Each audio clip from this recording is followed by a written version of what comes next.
Alpha King stands before hundreds of witnesses, but his eyes are locked on the Albino Omega trembling in ceremonial white. Her former pack demands her return, claims she was stolen, threatens war. One word from her will decide everything. His kingdom holds its breath as she opens her mouth to speak, and what comes out will shatter every assumption about who she really is.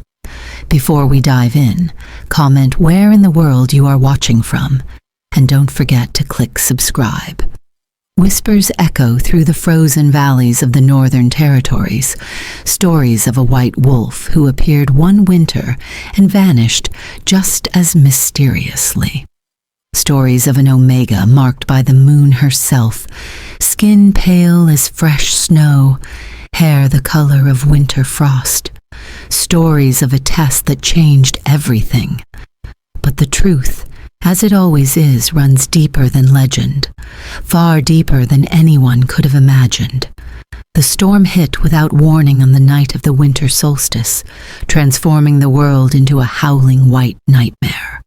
Kira Frostborn pressed herself against the rough wooden wall of the abandoned barn she'd been sheltering in for the past 2 months, listening to wind tear at the structure's rotting boards. She'd chosen this place specifically because no pack would claim it, because being on neutral territory meant she could exist without permission, without judgment, without the constant reminder that she was different in ways that made other wolves uncomfortable. Her albinism had been a problem since birth. White hair, pale skin, eyes the color of ice that seemed to unnerve even her own parents. The Silver Moon Pack had tolerated her existence but never embraced it. When she'd presented as Omega at 16, the whispers had grown louder. When she'd turned 23 without a single courtship offer, the Pack's tolerance had worn thin. And when the new Alpha had suggested gently but firmly that perhaps she'd be happier seeking her fortune elsewhere, Kira had understood the message clearly. Leave, or be made to leave. So she'd left, packed her meager belongings, and walked out into the wilderness with nothing but her survival instincts and a stubborn refusal to give up. That had been 8 months ago. 8 months of scraping by, of finding temporary shelter, of moving from place to place before anyone could question her presence. 8 months of loneliness so profound it felt like drowning. The wind screamed louder, and Kira added another piece of wood to her small fire. The barn provided some protection, but the gaps in the walls let in brutal drafts that made the temperature barely tolerable. She wrapped her thin blanket tighter around her shoulders and tried not to think about how much worse this storm could get, tried not to calculate how many more nights like this she could survive before the cold claimed her permanently. That's when she heard it. A sound that didn't belong to the storm, high-pitched and desperate, cutting through the howling wind like a knife. Kira's head snapped toward the barn door, her body going still as she strained to identify what she'd heard. There it was again, clearer this time. The cry of something small and terrified, coming from just outside her shelter. Every survival instinct told her to stay put. Opening that door would let in the killing cold. Whatever was out there was probably already dead or dying, and risking her own life for a creature she couldn't save would be monumentally stupid. The smart thing, the logical thing, was to ignore it. But Kira had never been particularly good at ignoring suffering, even when it cost her dearly. She pushed herself to her feet, her muscles protesting from hours of sitting in the cold. The sound came again, weaker now, fading. Kira moved to the barn door and wrestled it open just enough to peer outside. The blizzard had turned the world into a wall of white, visibility reduced to almost nothing. She could barely see 3 feet beyond the doorway. But there, barely visible against the snow-covered ground, was a small shape, white fur, tiny body trembling violently. A pup, Someone had left a pup out in this storm. The realization hit Kira like a physical blow, followed immediately by rage so intense it burned away her caution. What kind of monster abandoned a helpless pup in weather that could kill a full-grown wolf? She didn't think, didn't hesitate. She plunged out into the blizzard, the cold hitting her like a wall of knives. The pup was maybe 10 feet from the barn entrance, but those 10 feet felt like miles as she fought through wind that tried to knock her off her feet. When she reached the small creature, Kira's heart clenched. The pup couldn't have been more than a few weeks old, far too young to be away from its mother. Its white fur was already crusted with ice, its small body barely moving. She scooped it up, tucking it inside her coat against her chest, and fought her way back to the barn. By the time she got the door closed behind her, she was shaking so hard her teeth chattered, but the small, warm weight against her heart made it worthwhile. Kira stumbled back to her fire and sank down beside it, carefully extracting the frozen pup from her coat. The tiny creature was in bad shape, hypothermia clearly setting in, its breathing shallow and irregular.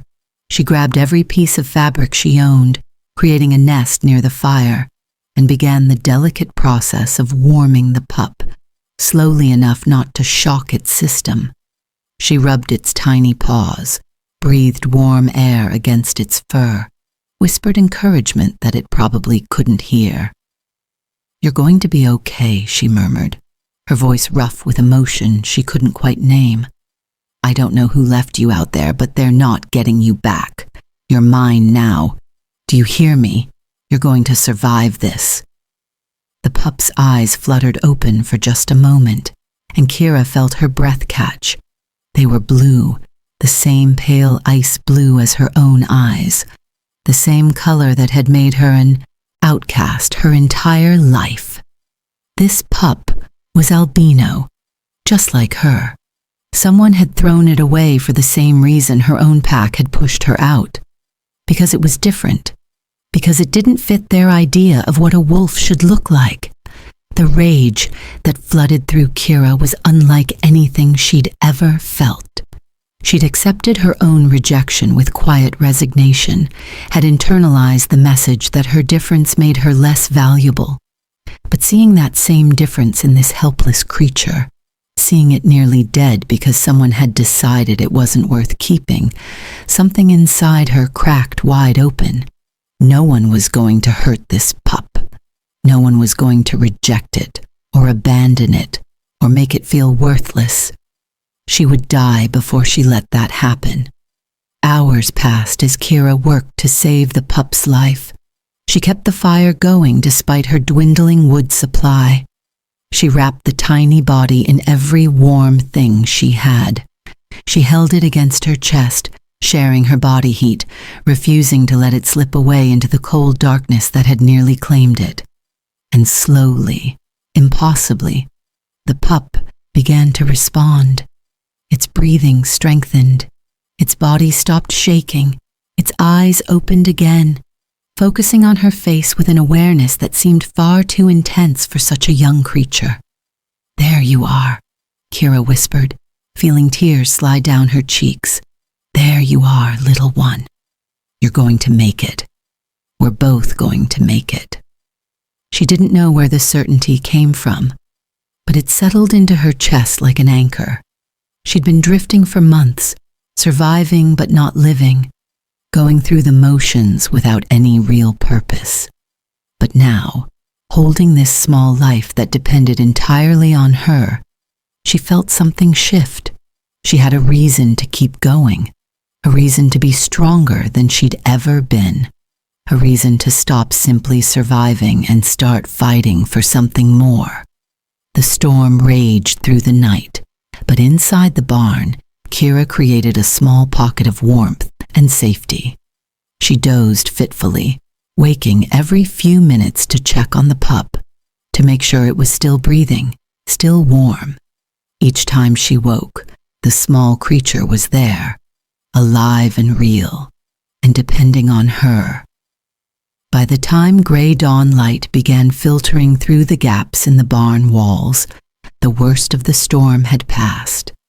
The wind had died down to occasional gusts, and the snow had stopped falling. Kira looked down at the pup curled against her chest and felt something like hope bloom in her heart for the first time in months. "You need a name," she said softly, running one finger gently over the pup's white fur. "Something that fits who you are, not what others think you should be." The pup yawned, showing tiny needle-sharp teeth, and Kira smiled. "Ghost," she decided, "because you appeared out of nowhere in a storm, because you're white as winter, and because you're going to haunt anyone who ever thought we weren't good enough." Ghost opened his eyes, those pale blue eyes so like her own, and Kira could have sworn she saw understanding there, something that went beyond what a pup this young should be capable of. But she was too exhausted and too relieved to question it. She had saved a life. She had a companion now. She wasn't alone anymore. The next few days established a routine that kept them both alive. Kira would venture out to gather what food she could find, leaving Ghost wrapped in blankets near the carefully maintained fire. The pup grew stronger quickly, far faster than seemed natural, but Kira attributed it to good care and determination. Ghost would stumble around the barn on unsteady legs, exploring every corner, always returning to Kira's side when he'd had enough adventure. She talked to him constantly, sharing thoughts and fears she'd never voiced to another living soul. It felt less pathetic talking to a pup who couldn't judge her, who simply listened with those intent blue eyes and seemed to understand more than he should. "I think we need to move south when you're strong enough," Kira said one afternoon as she repaired a torn section of her blanket. "Winter's only going to get worse here, and I don't have enough supplies to last. There are territories down south where the weather's milder, where maybe we could find work or a pack willing to take in strays." Ghost made a small sound, almost like disagreement, and Kira laughed. "You don't like that plan? Well, unless you've got a better idea, it's what we're working with." The pup stood up, walked to the barn door, and scratched at it insistently. Kira frowned. "You need to go out? I just took you out an hour ago." But Ghost was persistent, scratching and whining until Kira finally gave in and opened the door. The pup immediately trotted outside, moving with surprising confidence for something so young. Kira followed, concerned he might wander too far, but Ghost stopped about 20 feet from the barn and began digging in the snow. "What are you doing, little one?" Kira asked, moving closer. Ghost kept digging until he'd created a small hole, then looked up at Kira and barked once, sharply. She knelt down beside him and peered into the hole, expecting to find maybe a rodent den or buried food. Instead, she found a small leather pouch, carefully wrapped to protect it from the elements. Her hands shaking, Kira pulled it out and opened it. Inside were coins, more money than she'd seen in months, and a small note written in elegant script, for the Omega with a kind heart. "Use this to survive the winter. You'll understand why soon enough." Kira read the note 3 times, her mind struggling to process what it meant. Someone had buried this here.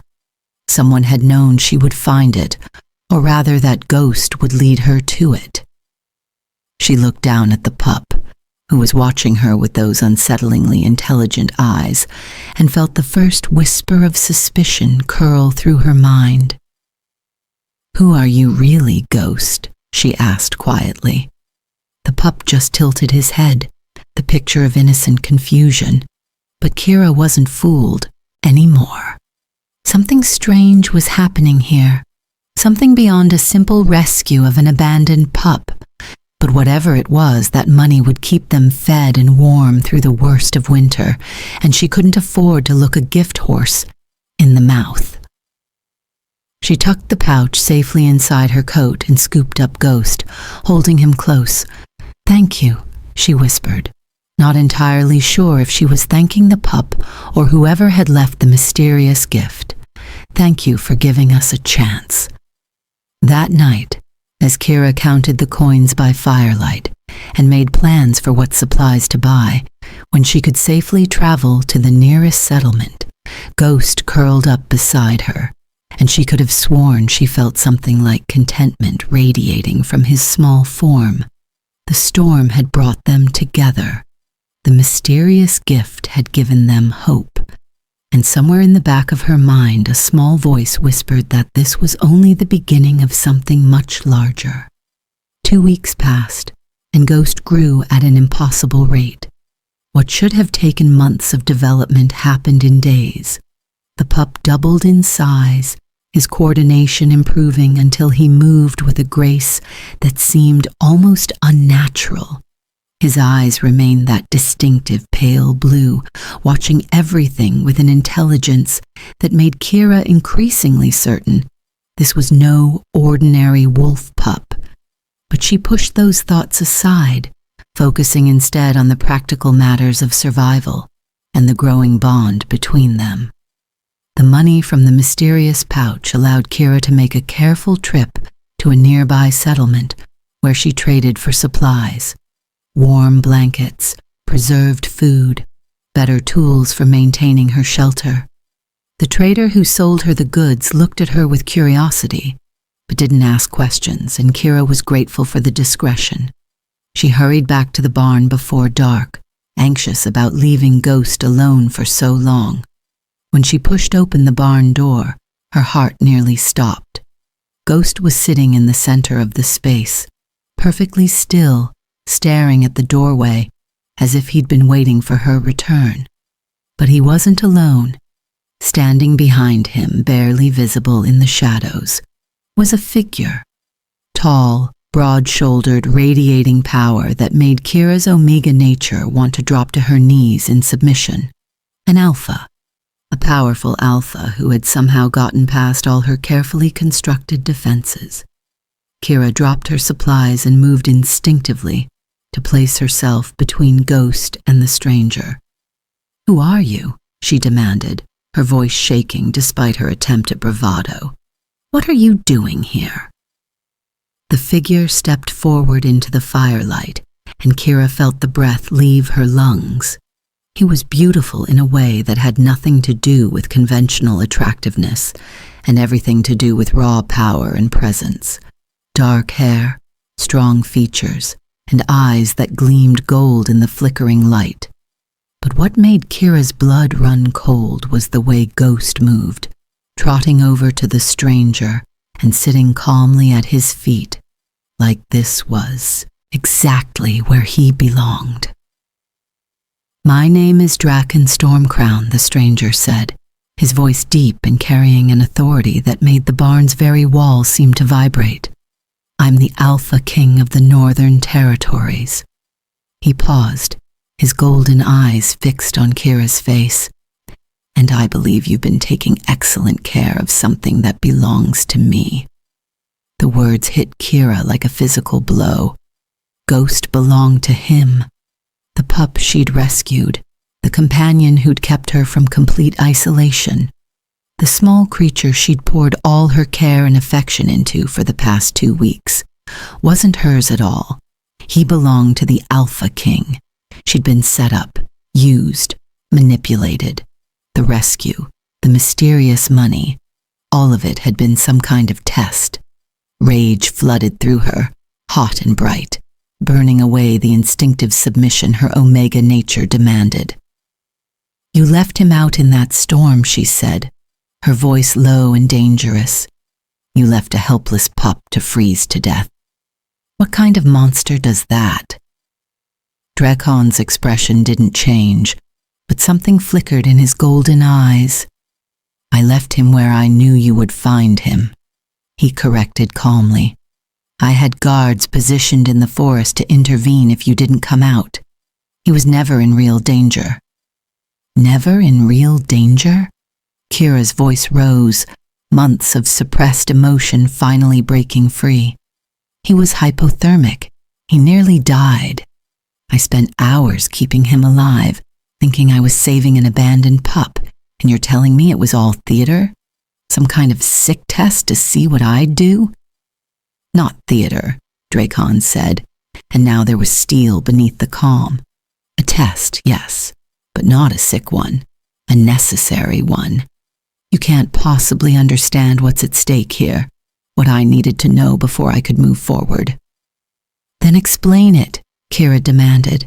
Explain why an Alpha King would play games with the life of a pup and the emotions of an Omega, who's already been rejected by her own pack. Explain why any of this was necessary, instead of just talking to me like a reasonable wolf. Because talking to you wouldn't have shown me who you truly are, Dracon replied, taking a step closer. Words can lie, Kira Frostborn. Actions reveal truth. I needed to see how you'd respond to finding something helpless and different, something that reminded you of yourself. I needed to know if you'd risk your own survival to save it. I needed to understand the depth of your compassion and the strength of your protective instincts. Why? The question came out as barely more than a whisper. Kira felt tears burning behind her eyes but refused to let them fall. Why would the Alpha King care about any of that? Draken's expression softened slightly, and he crouched down beside Ghost, running one hand over the pup's white fur. Because 28 days ago I received word from my spies that the Silver Moon Pack had quietly expelled a young Omega marked by albinism. An Omega whose grandmother had been a legendary healer, whose bloodline carried gifts that most packs had forgotten, existed, an Omega who was wasting away in isolation when she should have been treasured and protected. He looked up at Kira, and the intensity in his golden eyes made her breath catch. Because I've been searching for someone like you for 5 years, ever since I became king and gained access to the old records. Someone with your particular heritage, your specific gifts. Someone who could fill a role in my kingdom that's been empty for far too long. Kira shook her head, trying to process what he was saying. I don't have any gifts. I'm just an albino Omega that no pack wanted. My grandmother was kind and taught me about herbs, but that doesn't make me special. Your grandmother was more than kind, Draken interrupted.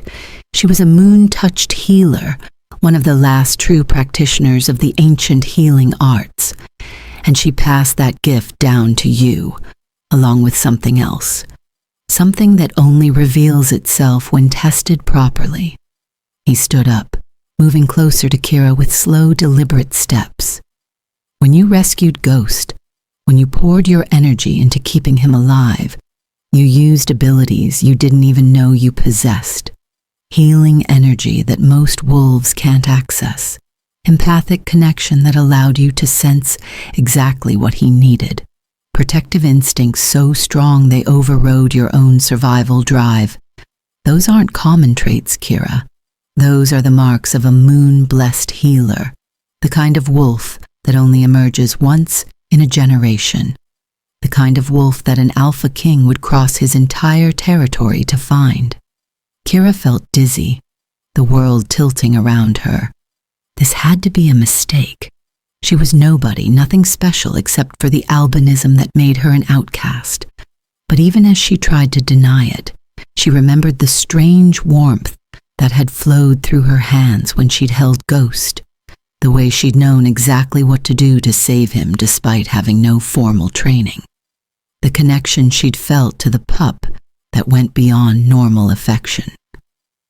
What do you want from me? She asked, her voice small and uncertain.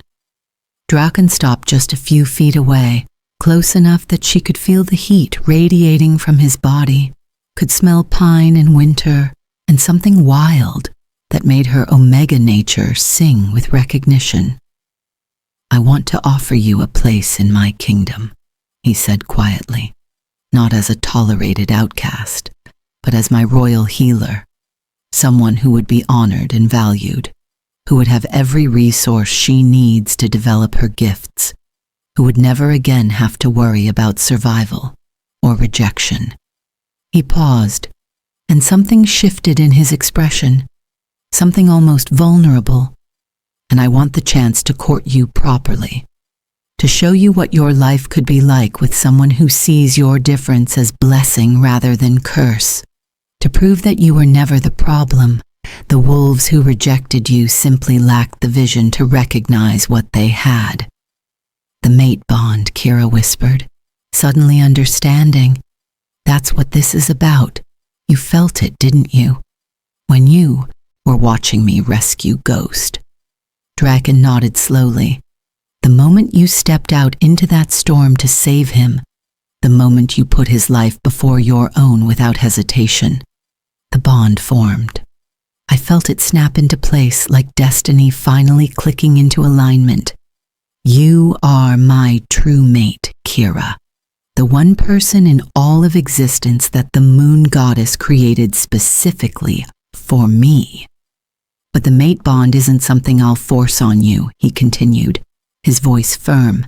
You've already been pushed aside by one pack, already been made to feel unwanted and worthless. I won't add to that by demanding you accept a bond you didn't choose. That's why the test was necessary. I needed to know who you truly are before I revealed myself. I needed to see if you'd save Ghost even when you thought no one was watching, even when there was no reward, even when it cost you dearly. And now that you've seen, Kira said bitterly, now that you know I'm stupid enough to risk my life for a pup that didn't need saving, what happens next? Do I get a gold star for passing your test? Do I get dragged to your kingdom whether I want to go or not? Now, Dracon said gently, you get a choice, a real one, not the false choice your pack gave you when they pushed you out. You can tell me to leave right now, and I will. I'll make sure you have enough resources to survive comfortably through the winter, and I'll never bother you again. Or you can come with me to the Northern Kingdom, see what life could be like there, and decide in your own time whether you want to accept the bond and the position I'm offering. He crouched down again, this time meeting her eyes at the same level. No pressure, no obligations, no expectations beyond what you choose to give. Just an opportunity to be valued for exactly who you are. Kira looked at Ghost, who'd been watching this entire exchange with those unsettlingly intelligent blue eyes.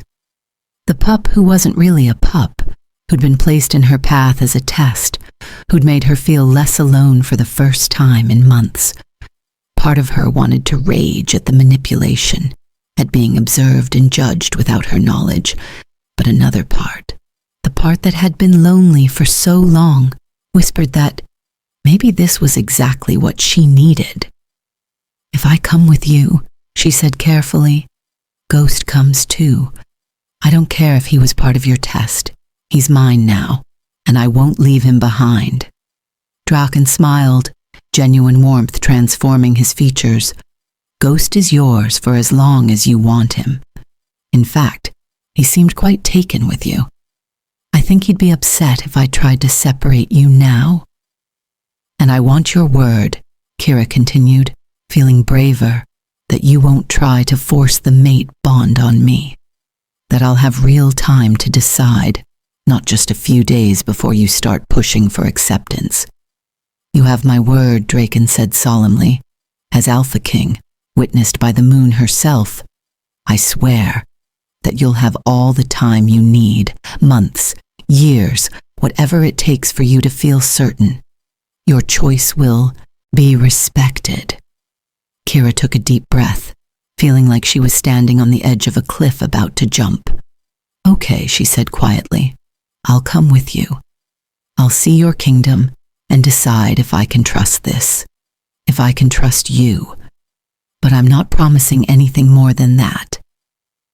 That's all I'm asking, Dracon replied, standing and offering her his hand. Come home with me, Kira.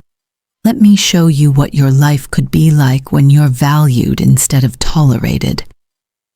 Kira looked at his outstretched hand for a long moment, then placed her smaller hand in his. The moment their skin touched, she felt it, the mate bond blazing to life between them with an intensity that stole her breath. It was nothing like she'd imagined, nothing like the vague connections she'd heard described. This was fire and lightning and coming alive in ways she'd never experienced. Dracon's eyes widened, and she knew he felt it too, this overwhelming rightness that came from finally finding the piece of yourself you didn't know was missing. But he didn't pull her close or demand anything. He simply held her hand gently and waited for her to be ready. "The journey to the Northern Kingdom starts tomorrow," he said softly. "Tonight, rest. Gather what you want to bring. Say goodbye to this place that kept you alive when you had nowhere else to go, and in the morning, we'll begin your new life." As Kira lay down that night with Ghost curled against her chest and Draken keeping watch from the other side of the fire, she felt something unfamiliar settling into her bones. Hope, real hope, that maybe, just maybe, she'd finally found where she belonged. The Albino Omega who'd rescued a white pup in a storm had passed a test she didn't know she was taking, and now she was about to discover that sometimes the biggest tests lead to the greatest transformations. Sleep came in fits and starts, her mind too active to fully rest. Every time Kira began to drift off, questions would surface and pull her back to consciousness. What was the Northern Kingdom really like? Would the other wolves accept her? Or would her albinism make her an outcast there too? And what about this gift Draken claimed she possessed? This moon-blessed healing ability she'd never even known existed. What if he was wrong? What if she disappointed him and proved to be just another ordinary Omega after all? Around midnight, she gave up on sleep entirely and sat up, careful not to disturb Ghost. Drakon was still awake, sitting with his back against the barn wall, his golden eyes reflecting the firelight like a predator's. He'd been watching her, she realized, not in a creepy way, but with the focused attention of someone guarding something precious. "Can't sleep?" he asked quietly, his voice pitched low so as not to wake the pup. Kira shook her head. "Too many thoughts, too many questions I don't have answers for." Draken shifted, gesturing to the space beside him. "Come here. Talk to me." Sometimes giving voice to the questions makes them less overwhelming. Kira hesitated, then carefully extracted herself from Ghost's warmth and moved to sit beside Draken, not too close, maintaining a careful distance that the mate bond protested with a gentle tug toward him. She ignored it, focusing instead on the man who'd turned her world upside down in a matter of hours. "Tell me about this gift you think I have," she said. "My grandmother taught me about herbs and how to set broken bones, but that's just practical knowledge. It's not magic or moon-blessed abilities or whatever you're describing." Draken was quiet for a moment, and when he spoke, his voice carried the weight of old stories and ancient truths.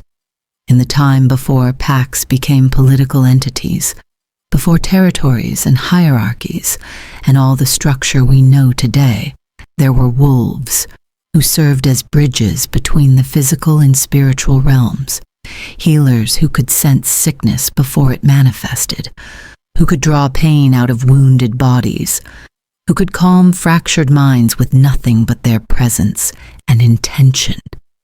He turned to look at her, his expression serious. "Your grandmother was one of the last true practitioners of that art. She would have started training you young, teaching you things disguised as games or stories or simple lessons. Do you remember her ever asking you to describe what colors you saw around other wolves? Or having you place your hands on sick animals and tell her what you felt?" Kira's breath caught as memories surfaced, things she hadn't thought about in years. Her grandmother asking her to look at pack members and describe their auras, though young Kira had thought it was just pretend. Her grandmother guiding her hands over injured birds and rabbits, asking what sensations she noticed. The strange warmth that would flow through her fingers when she concentrated hard enough. She said I had the sight, Kira whispered, but I thought she just meant good intuition or something. When she died and I never developed any real abilities, I figured I'd failed somehow. That I'd disappointed her. You didn't fail, Draken said firmly. The abilities need a catalyst to fully emerge. Usually that's formal training from another healer, but it can also be a moment of extreme need or emotional intensity. When you found Ghost dying in that storm, when you poured everything you had into saving him, you triggered the awakening, without even realizing it. He reached out slowly, telegraphing his intention, and took her hand. The mate bond flared at the contact, but Draken seemed to be suppressing it deliberately, keeping it muted. Close your eyes, he instructed. Focus on the sensation where our skin touches. Tell me what you feel beyond the physical contact. Kira closed her eyes, expecting to feel nothing but his warm hand holding hers. Instead, she sensed something else entirely. A steady pulse of energy, strong and controlled, radiating from him like heat from the sun. And beneath that, she could feel his emotions, carefully, contained, but present. Curiosity, hope, a thread of loneliness that surprised her, and underneath everything, a fierce protective instinct focused directly on her. I feel you, she breathed, her eyes flying open. Not just your hand. I can feel your emotions, your energy. How is that possible? That's your gift awakening, Draken explained, releasing her hand gently. Empathic healing. The ability to sense what others are experiencing on levels most wolves can't access. With training, you'll learn to use that sensitivity to identify illness, injury, and emotional trauma. You'll be able to help wolves heal in ways that normal medicine can't touch.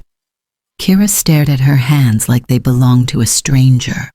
All this time she'd thought she was broken, defective, less than other wolves because she lacked something fundamental. But what if she'd actually possessed something extra, something rare and valuable that her old pack simply hadn't recognized? Why didn't my grandmother tell me? She asked, pain threading through her voice. Why let me think I was worthless when she knew I had this gift? Because revealing it would have made you a target, Draken said quietly. There are wolves who fear healers, who see empathic abilities as intrusion or manipulation. Your grandmother was protecting you the only way she knew how, by keeping you hidden until you were old enough to defend yourself or until you found someone powerful enough to shield you from those who would harm you. He paused, and something shifted in his expression. She couldn't have known she'd die before finishing your training. Couldn't have predicted that you'd be left alone without the knowledge you needed. But she did everything she could to prepare you, planting seeds that would bloom when the time was right. And you think the time is right now, Kira said. You think I'm ready to step into this role. I think you've been ready for years, Draken replied. You just needed someone to see you clearly, to recognize what you are, instead of focusing on what you're not.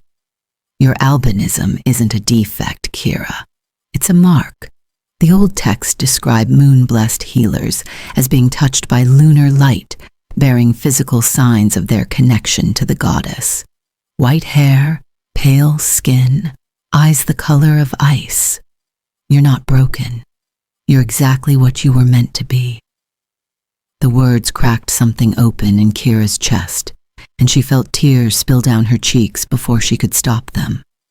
For 24 years, she'd carried the weight of being different, being wrong, being less than.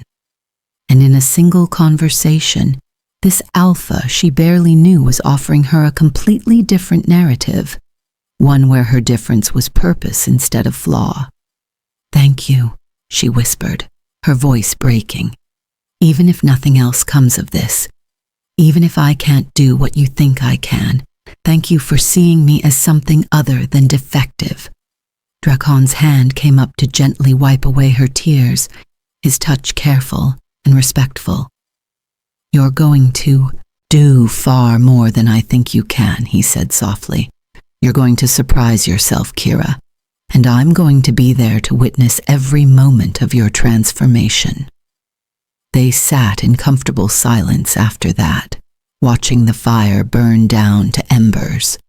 Ghost stirred in his sleep, making small whimpering sounds, and without thinking, Kira reached out with that newly awakened sense. She could feel the pup's dreams, chaotic and colorful, full of running and playing, and the simple joy of being alive. The connection steadied something in her, made the impossible feel almost manageable. Tomorrow would bring changes she couldn't fully imagine, a journey to a kingdom she'd never seen, a role she didn't know how to fill, a mate bond she wasn't sure she was ready to accept. But tonight, sitting beside an alpha who saw value where others saw defect, Kira allowed herself to believe that maybe her story wasn't ending. Maybe it was finally, truly beginning. Dawn broke cold and clear, painting the snow-covered world in shades of pink and gold. Kira woke to find Drakon already moving around the barn, packing supplies with the efficient movements of someone who'd done this countless times. Ghost was awake too, watching the Alpha King with those unsettling blue eyes that seemed to understand far more than any pup should. "We should leave within the hour," Drakon said when he noticed Kira stirring. "The weather's clear now, but another storm system is moving in from the north. I'd rather be well on our way before it hits." Kira nodded, gathering her few possessions with hands that trembled slightly. This was really happening. She was leaving the only life she'd known, heading into complete uncertainty with an alpha who claimed she was his mate and possessed gifts she'd never believed in. The rational part of her brain screamed that this was insane, that she should refuse and take her chances on her own. But a deeper part, the part that had awakened when she'd saved Ghost, whispered that this was exactly what she'd been waiting for, her entire life. The journey began on horseback, with Kira mounted on a gentle mare that Drakon had brought specifically for her. Ghost rode in a pack secured to her saddle, his white head poking out to watch the landscape pass by. Two of Drakon's guards appeared from the forest, where they'd apparently been waiting, and Kira realized with a start that she'd never been as alone as she'd thought. The Alpha King had been watching over her, even before he'd revealed himself. "You had guards protecting me," she said, not quite accusing but wanting answers.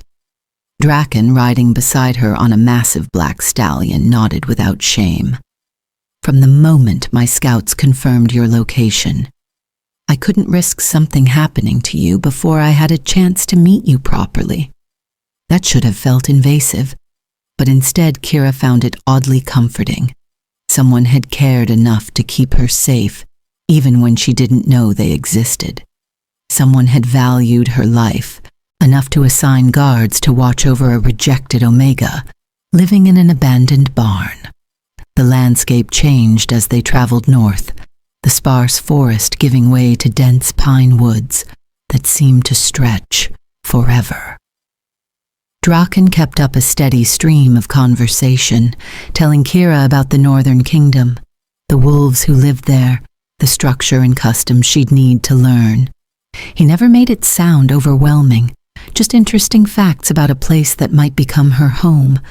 "The kingdom isn't like traditional packs," he explained, as they stopped to water the horses at a frozen stream. "We don't have the rigid hierarchy that most territories enforce. Strength matters, yes, but so does skill and wisdom and contribution to the community. An Omega with healing abilities would be valued as highly as the strongest warrior. And what about an Omega who might not be able to access those abilities reliably? Kira asked. What if I can't do what you think I can? Then you'll still be valued as my mate, Draken said simply. The healing gift would benefit the kingdom. But it's not why I want you, Kira. I want you because of who you are as a person. Your compassion, your courage, your refusal to give up even when life gave you every reason to quit. Those qualities matter far more than any special ability. They made camp that first night in a small clearing, and Kira watched in amazement as Dracon's guards set up an elaborate tent complete with warm furs and a portable brazier for heat. This was nothing like the rough camping she'd done during her months of wandering. This was traveling in comfort, with every need anticipated and met. Ghosts seemed delighted with the new arrangements, prancing around the camp and playing with the guards who treated the pup with gentle affection.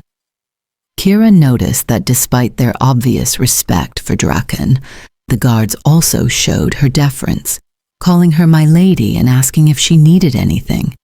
It was strange and uncomfortable and unexpectedly touching all at once. That night, as they ate a hot meal prepared by one of the guards, Draken told her stories about the Northern Kingdom's history, about his grandmother, who'd ruled with wisdom and strength for over a century, about the reforms his father had implemented to protect Omegas from abuse, about his own vision for a kingdom where every wolf could thrive regardless of their designation or abilities. You sound like you actually care about your people, Kira said, surprised by the passion in his voice. Draken looked at her with those intense golden eyes. Of course I care. What's the point of power if you don't use it to protect those who depend on you? A king who sees his people as resources to exploit isn't a king. He's a tyrant. The conviction in his words reminded Kira of why she'd agreed to come with him. This wasn't a power-hungry alpha looking for a trophy mate. This was a leader who genuinely wanted to make his kingdom better, who saw her potential value not just to himself but to everyone under his protection. The second day of travel brought them into mountainous terrain, and Kira began to understand why the Northern Kingdom was considered unconquerable. The passes were narrow and easily defended, the landscape harsh enough that only the strongest could survive here. But there was also a stark beauty to it, snow-covered peaks reaching toward brilliant blue sky, ancient forests that felt sacred and untouched. We're entering kingdom territory now, Draken announced as they crossed a frozen river. My wolves patrol these mountains constantly. You're completely safe here. Almost immediately, Kira began to sense other wolves in the forest. Not threatening, just present, watching their progress with curiosity. She reached out with her newly awakened empathic sense and felt their emotions. Excitement, curiosity, hope. They were eager to see their king return, eager to meet the Omega he'd brought back with him. They're happy you're home, Kira said, surprised she could sense feelings from wolves she couldn't even see. Draken smiled. They're happy I found you. Word spread quickly about my search for a moon-blessed healer. The kingdom's been waiting to see if the old stories were true, if such a wolf still existed in the world.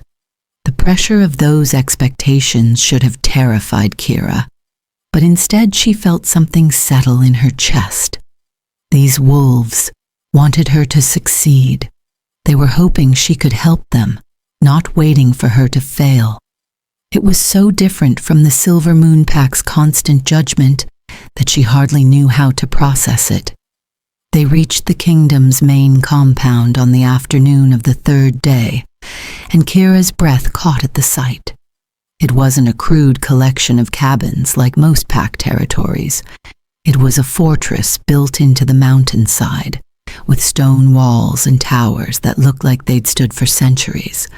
But unlike cold military fortifications, this place had warmth, gardens even in winter, with hardy plants pushing through the snow, windows glowing with firelight, wolves moving about with purpose and what looked like genuine contentment. "Welcome home," Draken said softly, watching her reaction. Home. The word lodged in Kira's throat. She'd never had a place she could call home, not really. The Silver Moon Pack had been obligation and tolerance. The abandoned barn had been survival. But this place, with its strength and beauty and the sense of community she could feel even from a distance, this felt like it could actually become home. The gates opened as they approached, and wolves poured out to greet their returning king. But to Kira's surprise, many of them looked at her with equal interest. An elderly female with silver-streaked hair pushed through the crowd and stopped in front of Kira's horse, her eyes widening as she took in Kira's appearance. "Moon's mercy," the woman breathed. "She really does bear the mark. After all these years, a true healer returns to us." Draken dismounted and helped Kira down from her horse with careful hands. "Elder Sage, allow me to introduce Kira Frostborn. Kira, this is Elder Sage, keeper of our kingdom's historical records and one of my most trusted advisors."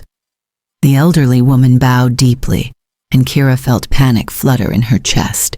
She wasn't used to respect, especially not from wolves older and more experienced than herself. "Please don't bow," Kira said quickly. "I'm nobody special. I'm just an Omega who Drakon thinks might have some abilities." Elder Sage straightened, and her eyes were knowing. "You're a moon-blessed healer, child. The mark is unmistakable. And from what our king has told me, you've already begun accessing your gifts, even without formal training." She stepped closer, and Kira felt the woman's energy, calm and ancient and wise. "I trained under the last healer our kingdom had over 60 years ago. I'd be honored to help you develop your abilities, if you'll accept my guidance." The offer was genuine. Kira could feel it through her empathic sense. This woman truly wanted to help, not because Kira was Drakon's mate, but because she valued the healing gift itself.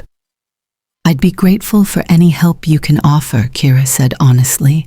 "I don't really know what I'm doing yet." Elder Sage smiled. "Then we'll learn together.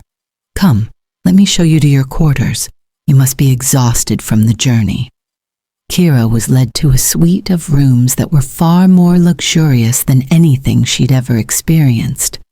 Warm rugs covered stone floors, a massive fireplace dominated one wall, and the bed was piled high with soft furs. Large windows looked out over the mountain valley, and Kira could see the kingdom spread below, hundreds of wolves living their lives in apparent peace and prosperity. "This is too much," she protested. "I don't need all this space." Elder Sage chuckled. "These are the traditional quarters for the royal healer. They've stood empty for too long. It's good to see them occupied again." After the elder left, promising to return in the morning to begin Kira's training, Kira stood in the center of her new rooms feeling completely overwhelmed. Ghost had already claimed the rug in front of the fireplace, sprawled out like he owned the place. The pup seemed to have no doubts about belonging here, even if Kira still struggled with the concept. A knock on the door announced Drakon's arrival. He entered carrying a tray of food, and Kira realized he'd personally brought her dinner rather than sending a servant.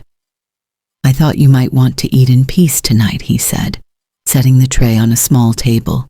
"Tomorrow you'll meet more of the kingdom's key wolves, but tonight you should rest and adjust." "Thank you," Kira said, and she meant it. The thoughtfulness of giving her space while still making sure she was cared for showed a level of consideration she wasn't used to receiving. Draken moved to leave, but Kira found herself calling out, "Wait, will you stay, just for a little while? I'm not ready to accept the mate bond or anything like that, but I'd appreciate the company." A smile crossed Drakon's face, warm and genuine. "I'd be honored to stay." They sat together by the fire, talking about everything and nothing. Drakon told her about the kingdom's upcoming winter festival, about the wolves she'd be working with, about his hopes for what her healing abilities could accomplish. Kira found herself relaxing, the conversation flowing easily despite her earlier nervousness. "Can I ask you something?" Kira said after a while. "Why did you really search for me? I understand the kingdom needs a healer, but you could have found someone else. Why specifically me?" Draken was quiet for a long moment, staring into the flames. "When I became king 5 years ago, I inherited a kingdom that was strong but lacking something essential.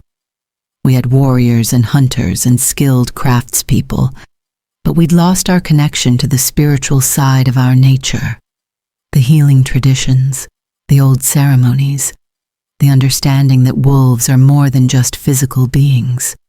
He turned to look at her, his golden eyes reflecting firelight.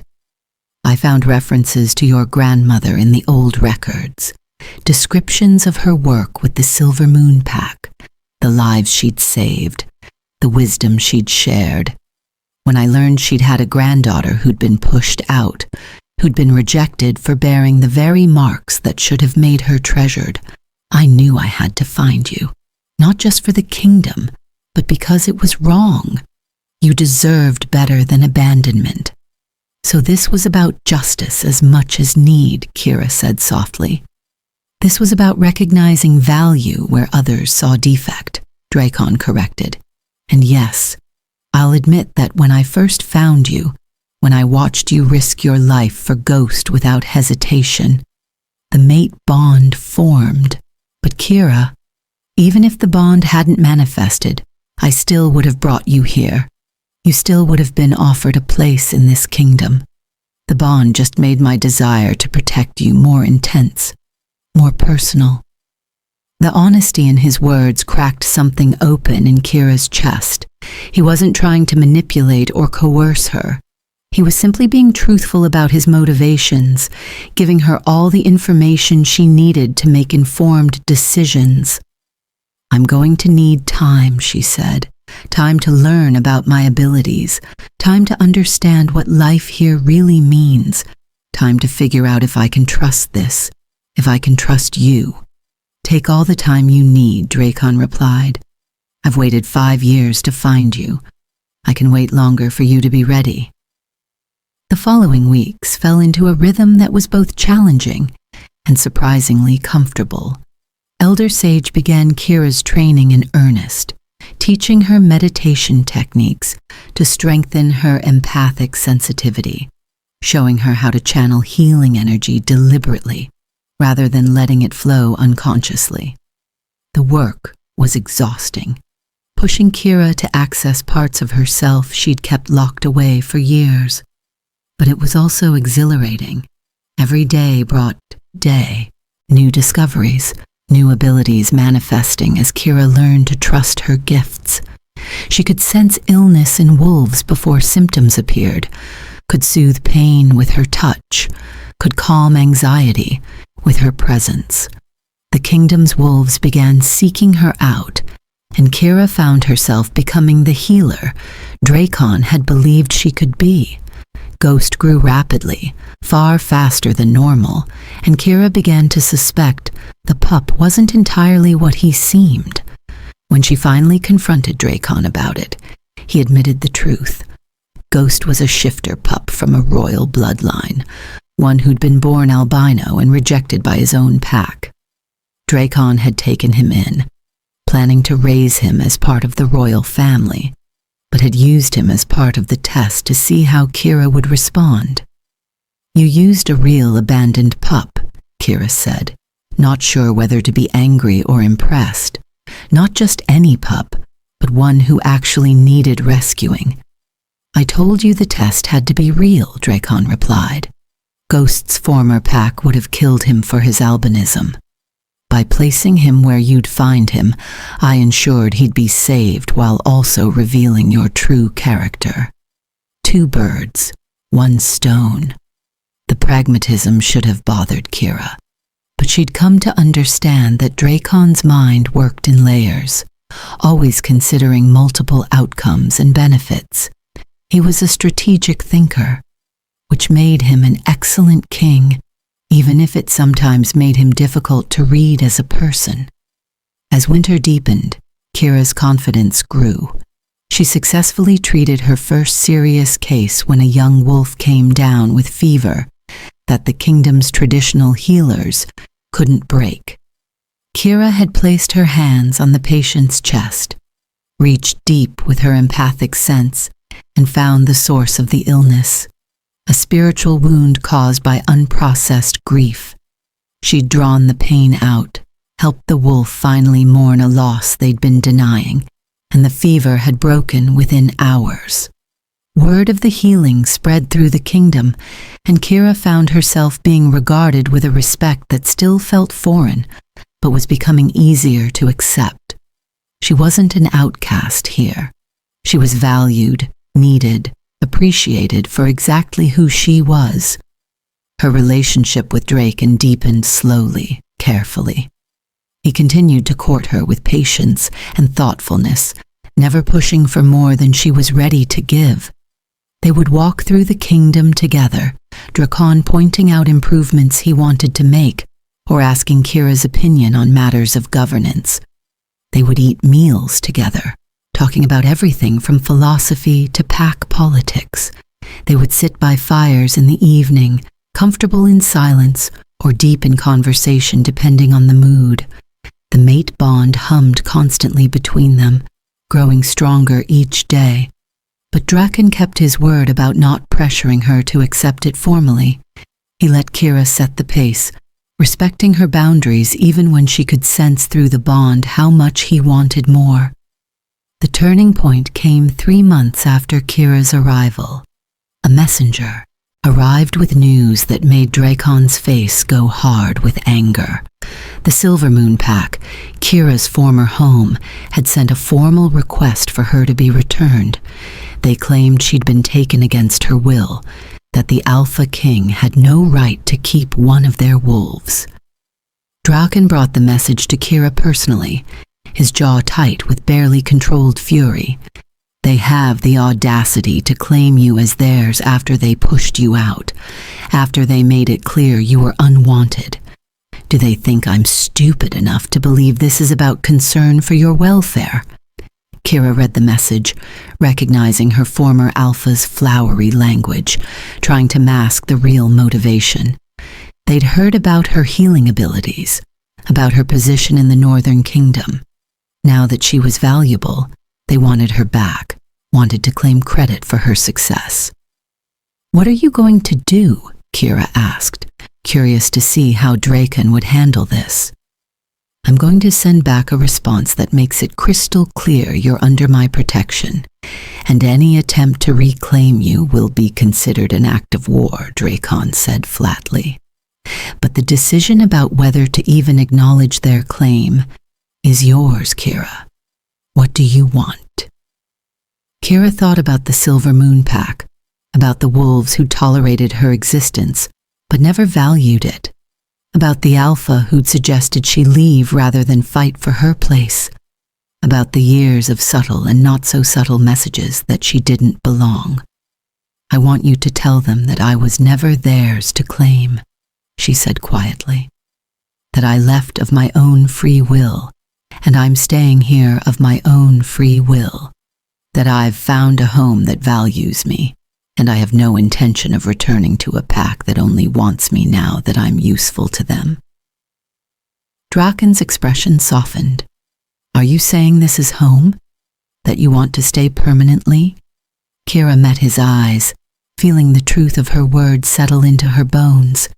"I'm saying that for the first time in my life, I feel like I belong somewhere, like I matter to people who see me as more than just an obligation or a political asset. Yes, Dracon, this is home, and I want to stay.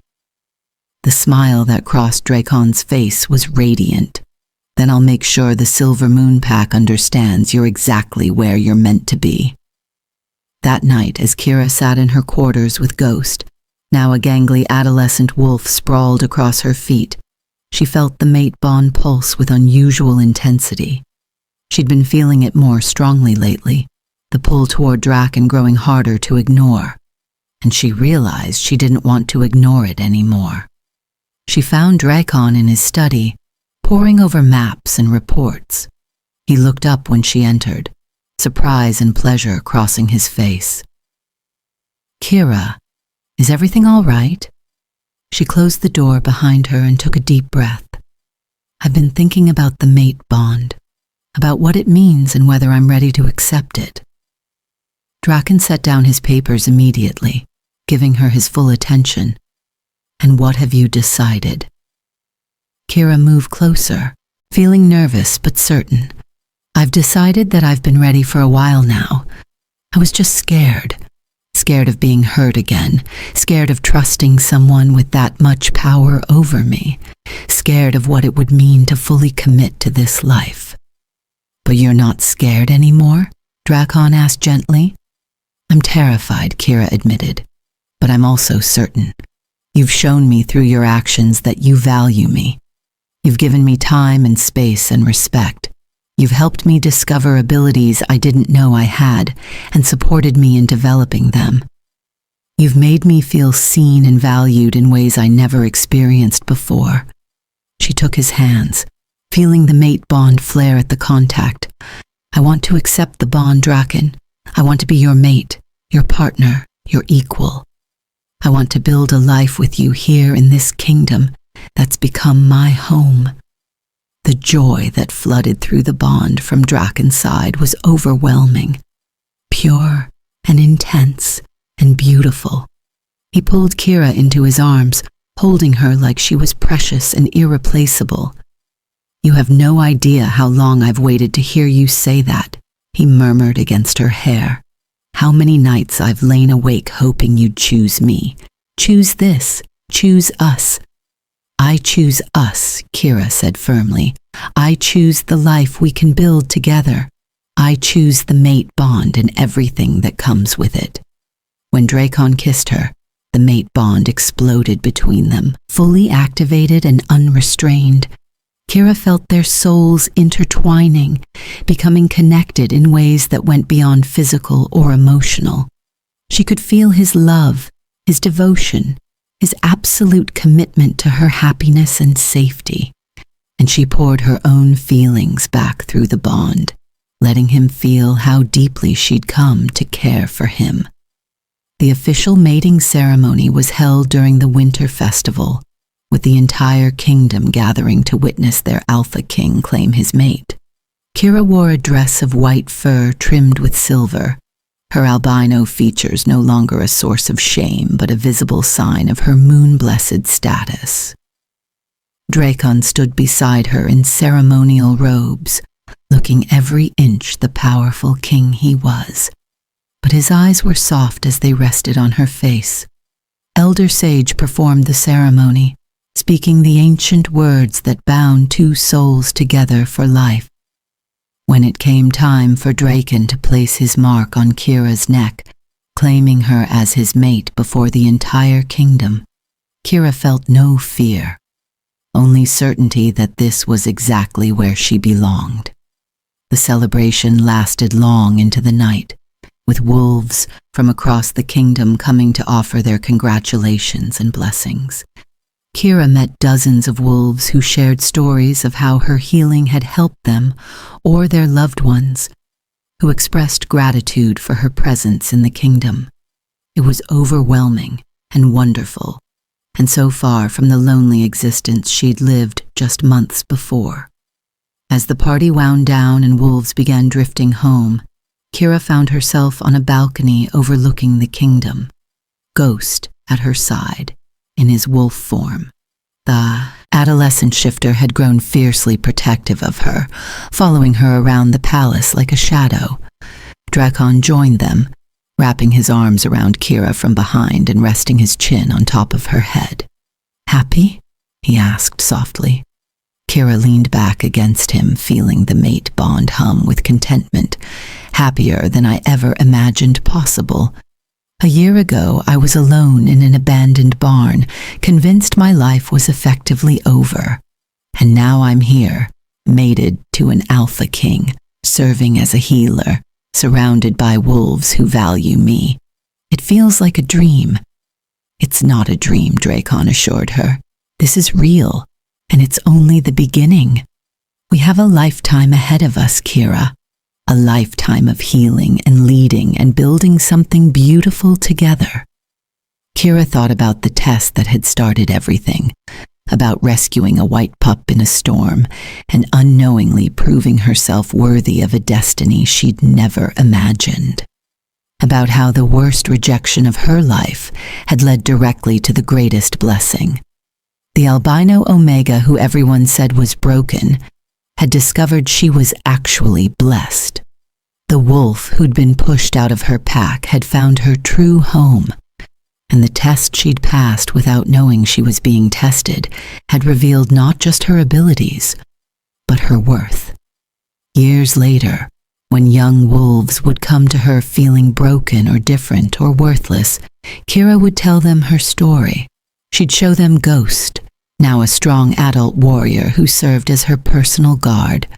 She'd explain how the very things that made her different, that caused her rejection, had actually been signs of her greatest gifts. "Your difference isn't defect," she'd tell them. "It's purpose, waiting to be discovered. The wolves who reject you simply lack the vision to see your value. But somewhere, your true pack is waiting. Somewhere, the life you're meant to live is taking shape. You just have to survive long enough to find it." And if some young wolf listening felt their hope rekindling, if they left her healing room standing a little taller and believing that maybe they weren't broken after all, then Kira knew she'd fulfilled her purpose. She'd become not just a healer of bodies, but a healer of spirits. Not just a mate to an alpha king, but a beacon of hope for every wolf who'd ever felt worthless. The test that changed everything hadn't been about proving herself to Drakon. It had been about proving to herself that she was worth saving, worth valuing, worth loving. And in passing that test, she'd discovered a truth that would echo through the Northern Kingdom for generations. Sometimes the wolves who seem most broken are actually the strongest. Sometimes rejection is just destiny clearing a path to something better. And sometimes a white pup abandoned in a storm is exactly the catalyst needed to transform a rejected Omega into a legendary healer and beloved queen. Kira Frostborn had found her purpose, her mate, and her home, and the kingdom she'd help heal would never forget the Albino Omega who'd proven that difference, true difference, was the rarest and most precious gift of all.